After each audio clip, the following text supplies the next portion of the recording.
He gets the protection. He goes long, and on his back to ice it is Marquez Valdes-Scantling. Marquez Valdes-Scantling coming up clutch in the playoffs is just an Night Shyamalan twist that I personally did not see coming. I see dead people. Welcome back to Finned Up. I am Brian Mochek. This is the goodest boy in the world, Reggie. We got fun games on championship weekend and heartbreaking losses for two of the fan bases. I am here to recap those games and make silly jokes along the way. Let's get into it. Julie, do the thing. There's the dunk and the shoulder right there. Damon Shelton got Finned Up. 25, 2nd and 10 to the end zone again, and it is intercepted. You know, I'm not a smart man. But I know what love is. Nor have I ever claimed to be a smart man. I'm just a clown who makes stupid jokes. But maybe throwing the ball into triple coverage for an interception on one of the most pivotal drives of the game was a really poor decision. But hey, what do I know? After a brief 3-and-out on the Ravens' opening possession, the Chiefs took the ball and marched down the field on a drive that included two pivotal catches from Taylor Swift's boyfriend, including this one on 4th down, and this incredible touchdown catch. In this game, the not as entertaining half of the New Heights podcast would pass Jerry Rice's NFL playoff reception record, and after receiving criticism so disrespectful that it made Gordon Ramsay look like Mr. Rogers. What are you?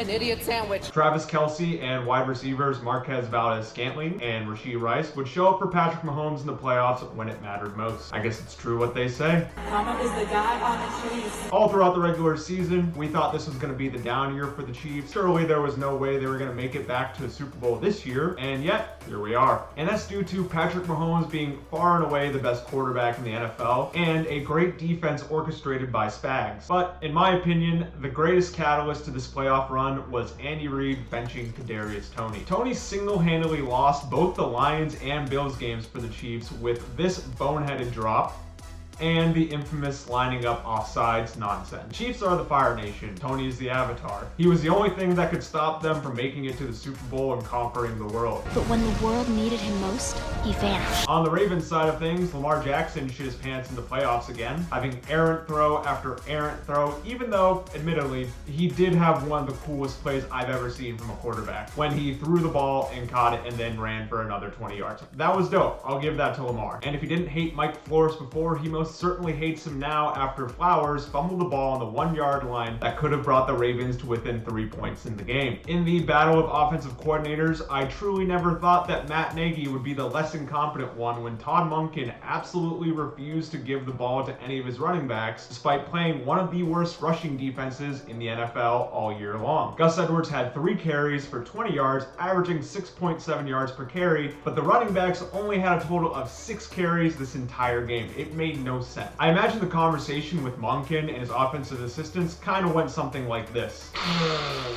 Okay, so guys, we know that they have one of the worst rushing defenses in the league. They know that we know that they have one of the worst rushing defenses in the league. We know that they know that we know. They know that we know that they know that we know. We're going to throw the ball 40 times.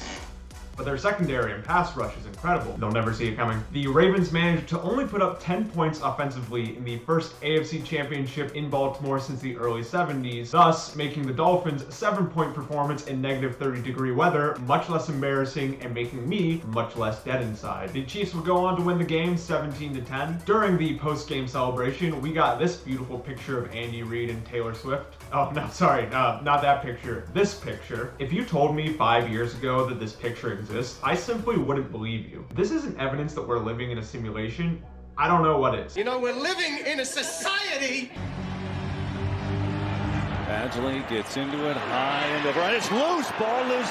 Kittle's going to pick it up. Oh, Lions. Oh, Lions. This one hurt to watch. The entire city of Detroit got catfished into thinking they were going to the Super Bowl when they saw that 24-7 sexy halftime lead up on their screen, only to realize that it was a morbidly obese, acne-ridden 34-31 final score. After watching this game, there's vomits on all of the Lions fans' sweaters already. Mom spaghetti. And I know Dan Campbell is going to get a lot of criticism for this, for going for those 2 4th downs instead of kicking the field goal, but doing that kind of stuff is what got the Lions here to begin with. You live by the parachute scrotum, you die by the parachute scrotum. Also, there were many other things that caused the Lions to blow this game, like Jared Goff missing Jahmyr Gibbs for a touchdown, having an interception bounce literally off your face only for it to land in Brandon Ayuk's hands on the 1-yard line, Jahmyr Gibbs fumbling the ball on the first play of a drive, or multiple drops, including this one by Josh Reynolds on one of those pivotal 4th downs. This was a masterclass total effort by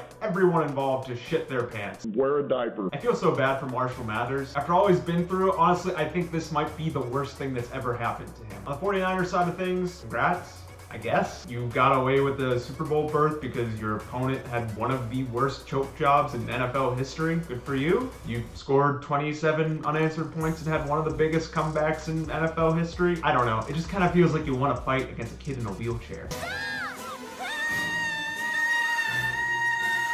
Alright, that is the championship weekend recap. If you like this video, make sure to check out some of my other ones. Little housekeeping stuff. Now that the NFL season is almost over, I will be releasing one video a week, except for the week after the Super Bowl, where I will also have a Super Bowl recap video that'll come out that week as well. So make sure to keep an eye out for all of those. Thank you so much for being here and joining me, and I will see you all next time. I love you all. Bye.